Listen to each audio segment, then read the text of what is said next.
Hello বন্ধুরা, আমি তন্দ্রা। আমি আজ তোমাদের ষষ্ঠ শ্রেণীর বাংলা পাঠ্য বইয়ের শঙ্কর সেনাপতি গল্পটির সমস্ত প্রশ্ন উত্তর নিয়ে আলোচনা করব। তার আগে আমার চ্যানেলকে অবশ্যই লাইক, কমেন্ট ও শেয়ার করো ও আমার চ্যানেলকে অবশ্যই সাবস্ক্রাইব করো, যাতে আমার চ্যানেলের সমস্ত ভিডিওগুলি সবার আগে পেতে পারো, ও আমার চ্যানেলটিকে ফলো ও শেয়ারও করে দিও।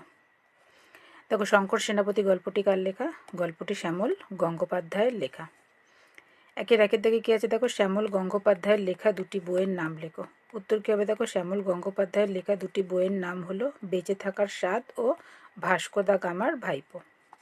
দুইয়ের দিকে কী আছে দেখো, তিনি কোন বইয়ের জন্য সাহিত্য একাডেমি পুরস্কার পেয়েছিলেন? উত্তর কী হবে দেখো, 1993 খ্রিস্টাব্দে তার শাহজাদা দারাশুকো উপন্যাসের জন্য তিনি সাহিত্য একাডেমি পুরস্কার পেয়েছিলেন।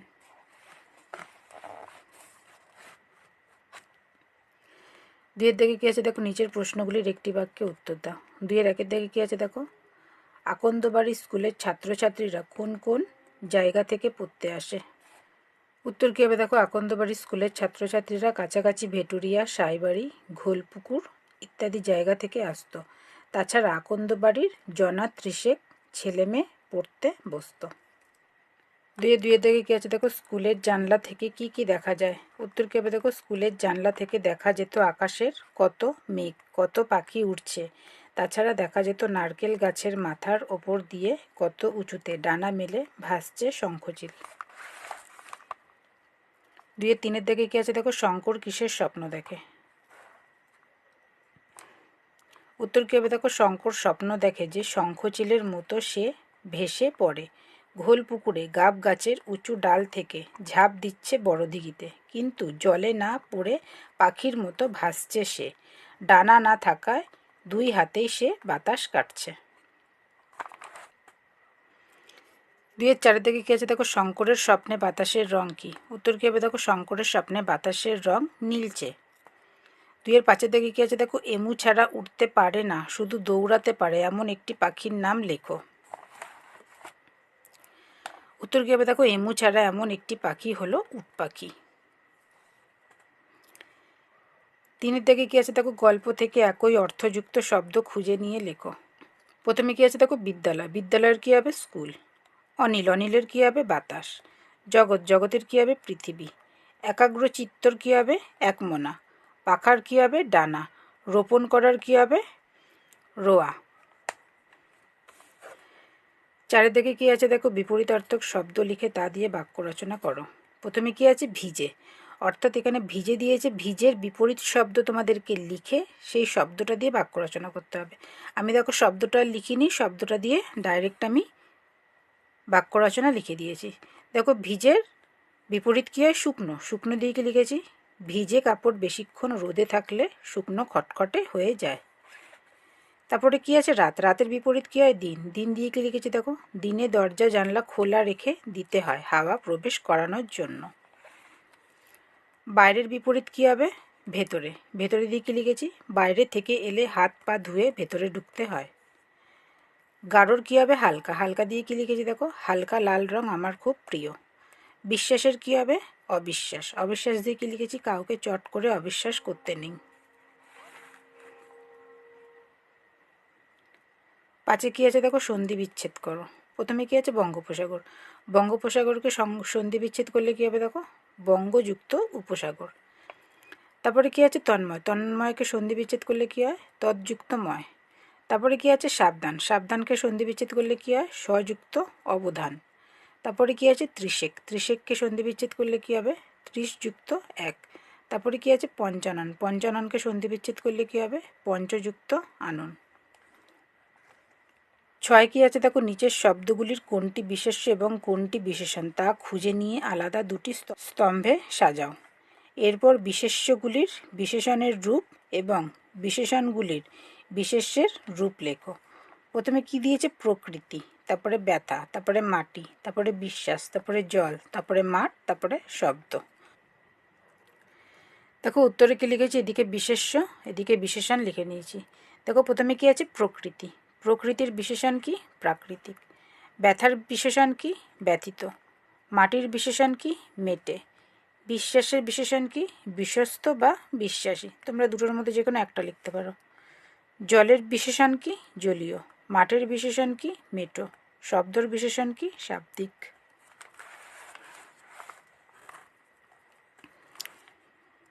সাতের দাগে কি আছে দেখো, সমুচ্চারিত বা প্রায় সমুচ্চারিত ভিন্নার্থক শব্দগুলির অর্থ লিখে বাক্যে প্রয়োগ করো। প্রথমে কি আছে? ভাষা। ভাষার অর্থ কি? ভাব প্রকাশের মাধ্যম। বাক্য রচনা কি লিখেছি? বাংলা আমাদের প্রধান ভাষা।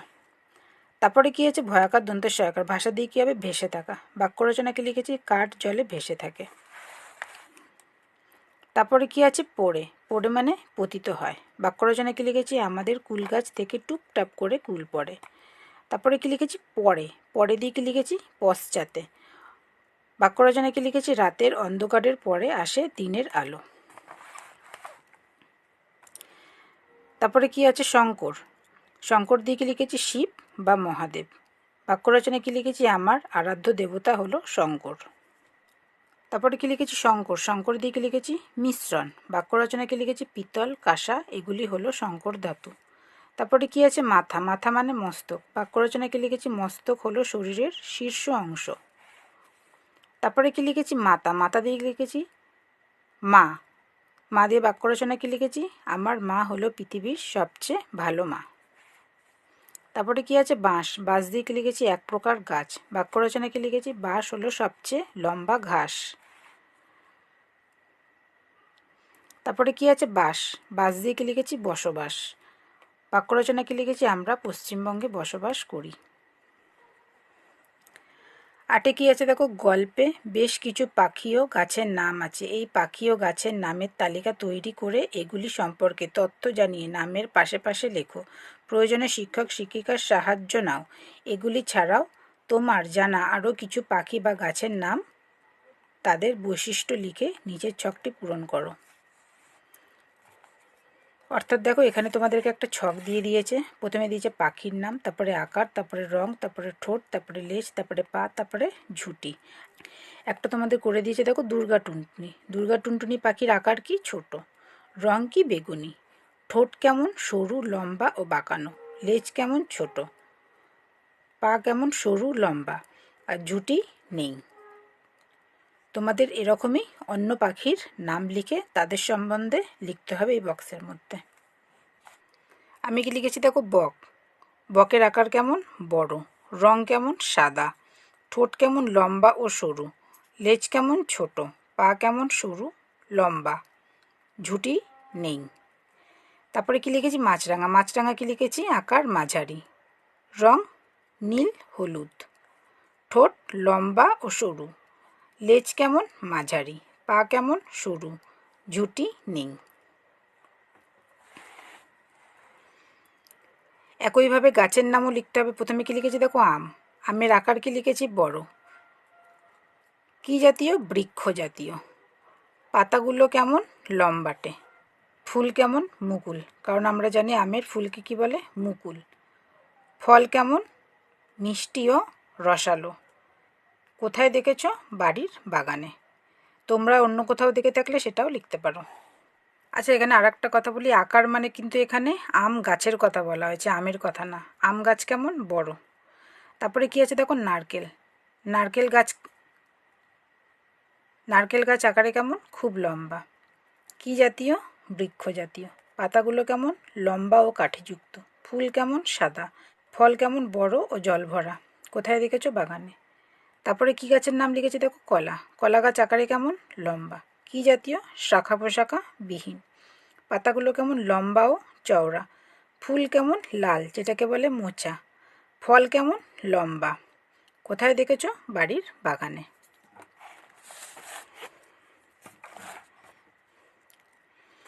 নয়ের দাগে কী আছে দেখো, নিচে কতগুলি উপসর্গ দেওয়া হলো। গল্প থেকে উপযুক্ত শব্দ খুঁজে নিয়ে এই উপসর্গগুলি যুক্ত করে কয়েকটি নতুন শব্দ তৈরি করো। অর্থাৎ এখানে তোমাদেরকে উপসর্গ দিয়ে দিয়েছে, তোমাদেরকে চ্যাপ্টার থেকে কিছু কিছু শব্দ, এখানে মানে দুটো করে শব্দ লিখতে হবে, আর তারপরে উপসর্গ আর শব্দটা যুক্ত করে নতুন শব্দ তোমাদেরকে এখানে তৈরি করে লিখতে হবে। প্রথমে কী দিকে আছে? প্রথমে কি উপসর্গ দিয়েছি? বি। আমি কি কি লিখেছি দেখো, ভীষণ ও শ্বাস। নতুন শব্দ তাহলে কি হলো? বি আর ভীষণ। বিভীষণ, বিশ্বাস, বিশ্বাস। তারপরে আছে প্র। আমি কি লিখেছি? দেশ ও গাঢ়। নতুন শব্দ কি হলো? প্রদেশ ও প্রগাঢ়। তারপরে কি আছে? নি। শব্দ কি লিখেছি দেখো? বাস ও খাদ। নতুন শব্দ কি হলো? নিবাস ও নিখাদ। তারপরে দিয়েছে সু। আমি কি লিখেছি? স্বপ্ন ও দিন। নতুন শব্দ কি হলো? সুস্বপ্ন ও সুদিন। তারপরে দিয়েছে আ। আমি কি কি শব্দ লিখেছি? কাশ ও গা। নতুন শব্দ কি হলো? আকাশ ও আগা। 10 দাগে কি আছে দেখো? নিচের বাক্যগুলি থেকে সংখ্যাবাচক শব্দ খুঁজে বের করো। 10-1 দাগে কি আছে দেখো? 5-7 মাইলের ভেতর বঙ্গোপসাগর। এখানে সংখ্যাবাচক শব্দ কি? 5-7। 10-2 দাগে কি আছে দেখো? জনা 30 ছেলে মেয়ে বসে। এখানে সংখ্যাবাচক শব্দ 30। 10-3 দাগে কি আছে দেখো? সেদিকে তাকিয়ে একটি ছেলে আনমনা হয়ে পড়েছিল। এখানে সংখ্যাবাচক শব্দ কি? একটি। 10-4 দাগে কি আছে দেখো? একদিন রাতে স্বপ্নের ভেতর সেও অমন ভেসে পড়ে। এখানে সংখ্যাবাচক শব্দ কি? একদিন। 11 দাগে কি আছে দেখো? নিচের বাক্যগুলি থেকে অনুসর্গ খুঁজে বার করো। প্রতিটি বাক্যের ভেতর যেসব শব্দ আছে তাদের সঙ্গে কি কি বিভক্তি যুক্ত হয়েছে দেখাও। 11-1 দাগে কি আছে দেখো? এখানে বাতাসের ভেতর সবসময় ভিজে জলের ঝাপটা থাকে। এখানে অনুসর্গ কি হলো? ভেতর। তারপরে বলেছে প্রতিটি শব্দের সঙ্গে কি কি বিভক্তি যুক্ত হয়েছে সেগুলো দেখাও। প্রথমে কি আছে দেখো? এখানে শব্দটার সাথে কি বিভক্তি যুক্ত হয়েছে? এ বিভক্তি। তারপরে আছে বাতাসের। বাতাসের সাথে কি যুক্ত হয়েছে? এর বিভক্তি। তারপরে আছে সবসময়। সবসময়ের সাথে কি বিভক্তি যুক্ত হয়েছে? শূন্য বিভক্তি। তারপরে কি আছে? ভিজে। ভিজের সাথে কি বিভক্তি যুক্ত হয়েছে? শূন্য বিভক্তি। তারপরে কি আছে? জলের। জলের সাথে কি বিভক্তি যুক্ত হয়েছে? এর বিভক্তি। তারপরে আছে ঝাপটা থাকে। ঝাপটা থাকার সাথে কি বিভক্তি যুক্ত হয়েছে? শূন্য বিভক্তি। 11-2 দাগে কি আছে দেখো? মাটির মেঝে। অনুসর্গ কি? নেই। প্রথমে কি আছে? মাটির। মাটির সাথে কি বিভক্তি যুক্ত হয়েছে? র বিভক্তি। তারপরে আছে মেঝে। মেঝের সাথে কি বিভক্তি যুক্ত হয়েছে? শূন্য বিভক্তি।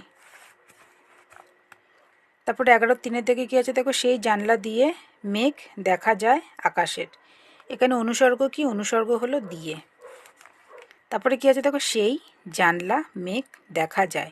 এই শব্দগুলো সবকিছুর সাথে কি যুক্ত হয়েছে? শূন্য বিভক্তি। বাকি কি রইল? আকাশের।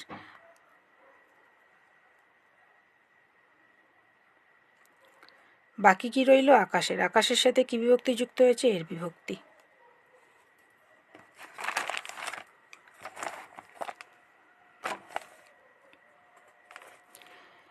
11-4 দাগে কি আছে দেখো? স্বপ্নের ভেতর সে খাট থেকে পড়েও যায়। অনুসর্গ হলো থেকে। তারপরে কি আছে দেখো? স্বপ্নের সাথে কি বিভক্তি যুক্ত হয়েছে? এর বিভক্তি। তারপরে কি আছে দেখো? ভেতর সে খাট যায়। এই শব্দগুলোর সাথে কি বিভক্তি যুক্ত হয়েছে? শূন্য বিভক্তি। বাকি কি থাকে? পড়েও। পড়েও এর সাথে কি বিভক্তি যুক্ত হয়েছে? এ বিভক্তি। 11-5 দাগে কি আছে দেখো? সে তার স্বপ্নের কথা আর কাউকে কখনো বলবে না। এখানে অনুসর্গ কি? অনুসর্গ নেই। বাক্যটার মধ্যে সে তার আর কথা কাউকে কখনো না এই শব্দগুলোর সাথে কি বিভক্তি যুক্ত হয়েছে? শূন্য বিভক্তি। আর স্বপ্নের সাথে কি বিভক্তি যুক্ত হয়েছে? এর বিভক্তি। বললে এর সাথে কি বিভক্তি যুক্ত হয়েছে? এ বিভক্তি।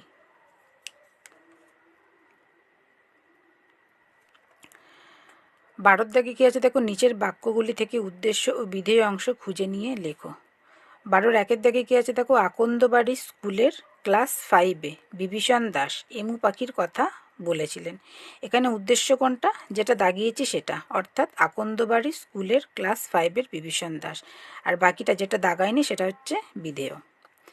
12-2 দাগে কি আছে দেখো? স্কুলের সামনে ধান ক্ষেত, রোয়া ধান সবে মাথাচাড়া দিয়ে উঠছে। এখানে উদ্দেশ্য কোনটা? স্কুলের সামনে ধান খেতে রোয়া ধান আর সবে মাথাচাড়া দিয়ে উঠেছে, এটা হচ্ছে বিধেয়। 12-3 দাগে কি আছে? 12-3 দাগে কি আছে? গাঢ় ছাই রঙের বিরাট এক পাখি। এখানে বিরাট এক পাখি হচ্ছে উদ্দেশ্য, গাঢ় ছাই রঙের হচ্ছে বিধেয়। 12-4 দাগে কি আছে? তন্ময় হয়ে শুনছিল শঙ্কর। এখানে শঙ্কর হচ্ছে উদ্দেশ্য, তন্ময় হয়ে শুনছিল হচ্ছে বিধেয়। 12-5 দাগে কি আছে? এই খোলামেলা পৃথিবী সবচেয়ে বড় বই। উদ্দেশ্য কি? এই খোলামেলা পৃথিবী। আর বিধেয় কি? সবচেয়ে বড় বই। 13 দাগে কি আছে দেখো? কথা ও চোখ এই শব্দগুলির প্রত্যেকটিকে দুটি আলাদা অর্থে ব্যবহার করে বাক্য লেখো। প্রথমে কথা দিয়ে কি লিখেছি দেখো, মানে হচ্ছে উক্তি। বাক্য রচনা কি লিখেছি, মনিকার ছোট বোনের কথাগুলো শুনতে খুবই ভালো লাগে। তারপরে কথা দিয়ে কি লিখেছি, প্রতিশ্রুতি। বাক্য রচনা কি লিখেছি, সামান্য কথার জন্য কখনো প্রতিশ্রুতি দিতে নেই। তারপরে কি আছে, চোখ। চোখ দিয়ে অর্থ কি লিখেছি, নজর। বাক্য রচনা কি লিখেছি, সীমার চোখ দুটি খুবই সুন্দর। তারপরে চোখ দিয়ে কি লিখেছি, অর্থ নয়ন। বাক্য রচনা কি লিখেছি, মৃণালবাবুর বয়স হয়েছে তাই চোখে ভালো দেখেন না।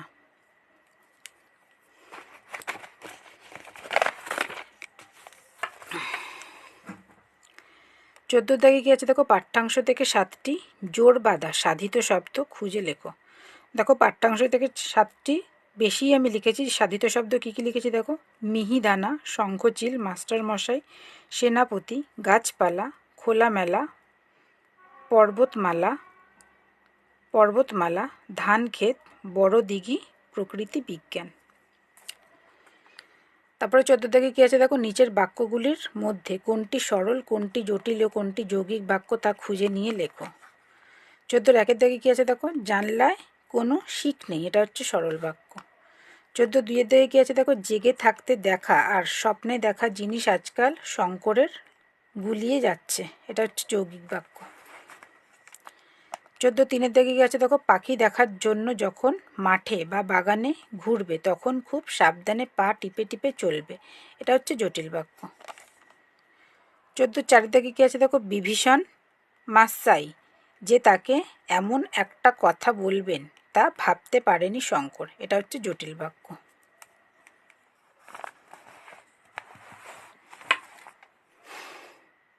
15 দাগে কী আছে দেখো, নিচের শব্দগুলি দিয়ে বাক্য তৈরি করে একটি অনুচ্ছেদের রূপ দাও। শব্দগুলি কি দিয়েছে দেখো, গুঁড়ো, প্রকৃতি, জানলা, ডানা, ছায়া, শব্দ, স্বপ্ন, খোলামেলা। অর্থাৎ এই শব্দগুলো দিয়ে তোমাকে একটা প্যারা টাইপের লিখতে হবে। প্রথমে দেখো তোমাদেরকে আর্ধেকটা করে দিয়েছে, এই আর্ধেকটা লিখে তোমাদেরকে যে বাকি শব্দগুলো থাকবে সেগুলো দিয়ে বাকিটা নিজে থেকে লিখতে হবে।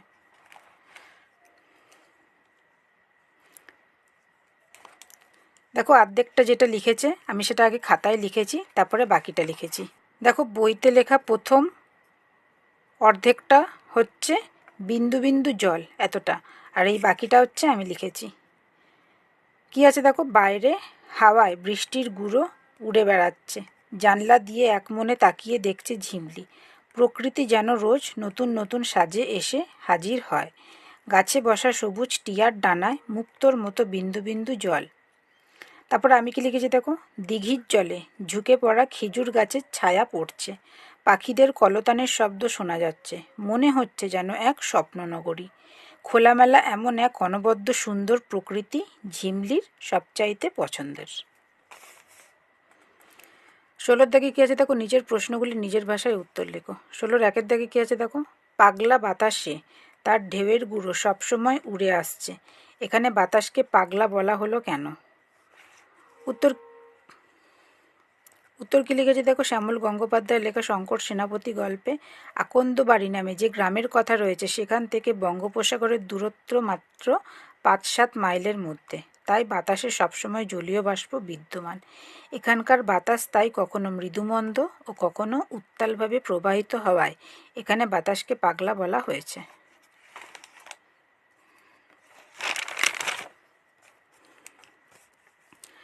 16 দুইয়ের দাগে কী আছে দেখো, বিভীষণ দাস এমু পাখির কথা বলেছিলেন, গল্পের বিভীষণ দাসের পরিচয় দাও, এমু পাখি ছাড়া গল্পে কোন পাখির প্রসঙ্গ এসেছে।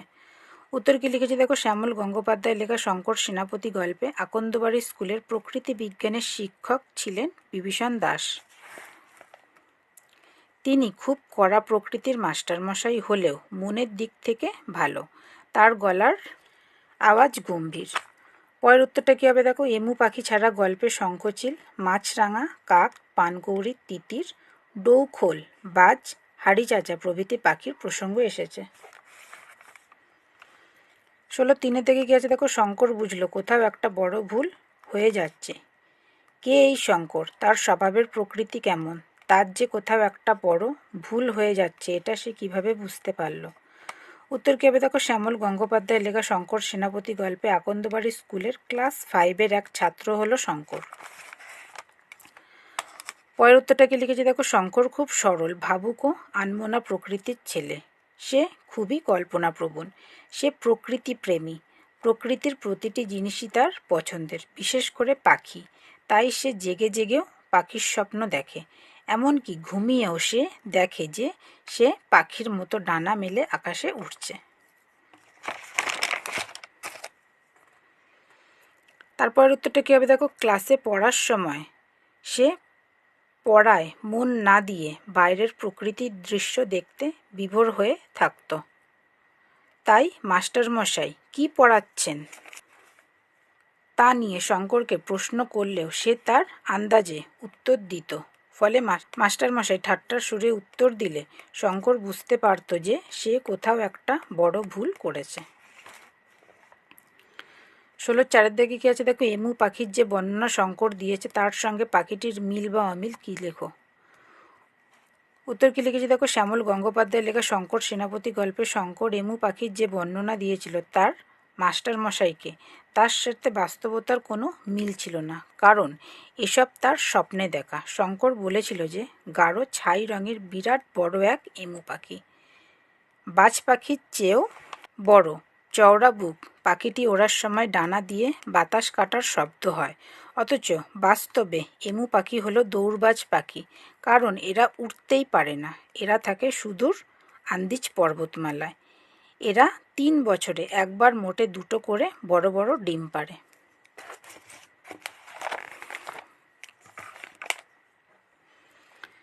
16-5 দাগে কী আছে দেখো, এটা কি পঞ্চানন অপেরা পেয়েছো?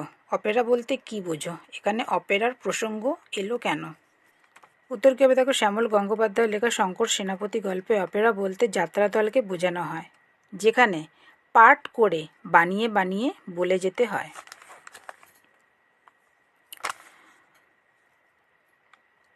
পরের উত্তরটা কী হবে দেখো, প্রকৃতি বিজ্ঞানের ক্লাসে শঙ্কর ক্লাসে মন না দিয়ে বাইরের প্রকৃতির দৃশ্যে বিভোর হয়ে থাকায় বিভীষণবাবু প্রশ্ন করার ফলে ঘাবড়ে গিয়ে শঙ্কর এমু পাখির সম্পর্কে তার স্বপ্নে দেখা অবাস্তব সব কল্পনার কথা বলতে থাকায় মাস্টারমশাই বলেন যে অপেরা পেয়েছো, কারণ শঙ্কর অপেরার যাত্রাপার্টিদের মতো অবাস্তব কল্পনা করে বানিয়ে বানিয়ে পাঠ বলে যাচ্ছিল। তাই স্বাভাবিকভাবেই এখানে পঞ্চানন অপেরার কথা এসেছে। 16-6 দাগে কী আছে দেখো, বলো, বলতেই হবে, কাকে একথা বলা হলো? উদ্দিষ্টকে কোন কথা বলতে হবে বলে দাবি জানানো হয়েছে।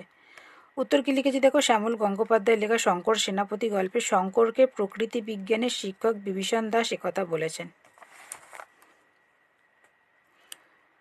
পরের উত্তরটা কী লিখেছি দেখো, প্রকৃতি বিজ্ঞানের ক্লাসে বিভীষণ দাসের প্রশ্নের উত্তরে শঙ্কর বলেছিল যে এমু পাখি বাজ পাখির থেকেও বড়, এর ডানা খুব বড়, ওড়ার সময় বাতাস কাটার শব্দ হয়, এরা খুব ভালো উড়তে পারে। ঘোল পুকুরে দিঘির পাড়ে সবেদা গাছের ডালে সে এমু পাখি দেখেছে, কিন্তু বাস্তবে এমু পাখি হলো দৌড়বাজ পাখি, এরা উঠতেই পারে না। তাছাড়া এদের বাসস্থান আন্দিজ পর্বতমালায়।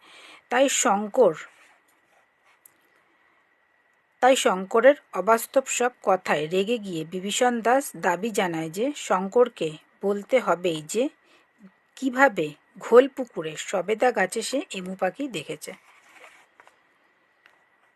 16-8 দাগে গিয়ে আছে দেখো, স্বপ্নে সে অনেক কিছু জানতে পেরেছে। কার স্বপ্ন দেখার কথা বলা হয়েছে? স্বপ্ন দেখে সে কি জেনেছে? উত্তর কী লিখেছি দেখো, শ্যামল গঙ্গোপাধ্যায়ের লেখা শঙ্কর সেনাপতি গল্পে আকন্দবাড়ি স্কুলের ক্লাস 5-এর ছাত্র শঙ্করের স্বপ্ন দেখার কথা বলা হয়েছে।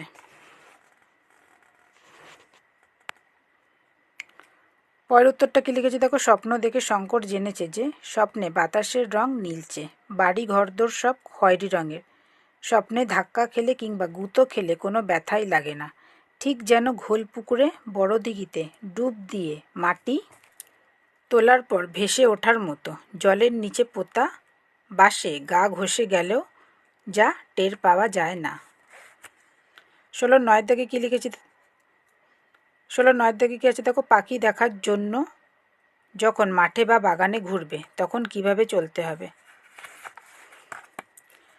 উত্তর কি লিখেছে দেখো, শ্যামল গঙ্গোপাধ্যায়ের লেখা শঙ্কর সেনাপতি গল্পে প্রকৃতি বিজ্ঞানের শিক্ষক বিভীষণ দাস বলেছিলেন যে পাখি দেখার জন্য যখন মাঠে বা বাগানে ঘুরবে তখন খুব সাবধানে পা টিপে টিপে চলতে হবে, যাতে কোনো পায়ের শব্দ না হয়। জামা কাপড়ের রং শুকনো পাতার রং বা জলপাই রঙের মতো হলে ভালো হয়, কারণ এই রং গাছের পাতার রঙের সাথে মিশে থাকে, ফলে পাখিরা মানুষের উপস্থিতি বুঝতে পারে না। তাছাড়া বেগুনি রঙের জামা পরলেও ভালো, কারণ পাখিরা এই রং দেখতে পারে না। আর 16 7-এর দাগ আর 16 10-এর দাগের উত্তর দুটো আমি করলাম না, এটা তোমরা নিজেরাই চেষ্টা করো। তোমাদের যদি কোনো রকম প্রবলেম হয় আমাকে বলো বা কমেন্ট করো, আমি তোমাদের জন্য লিখে দেবো। আর ভিডিওটি ভালো লাগলে অবশ্যই আমার চ্যানেলকে লাইক কমেন্ট ও শেয়ার করো ও আমার চ্যানেলকে অবশ্যই সাবস্ক্রাইব করো। Thank you.